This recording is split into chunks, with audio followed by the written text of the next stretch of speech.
How to change language in Weverse app. Changing language in Weverse application is very quite simple and easy. Just you have to be with me or stay with me till the end of the video to know how to do it. Without much delay, let's dive right into the video.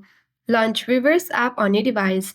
Ensure to log in or sign into your account. If you haven't created any account on Weverse app, just create it with the help of the tutorials.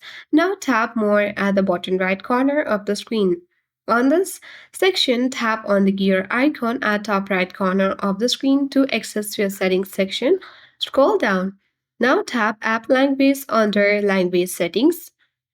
When you tap on it, currently it has been set to English. From here, there are different languages to choose on Weverse. You can easily change any language or you can choose any language as per your convenience and tap on the save button after you choose, and that's it. That's how we easily change language in Weverse app. I hope this video was helpful. If it was, then to like, share, comment on this video. Thank you for watching and see you in the next video.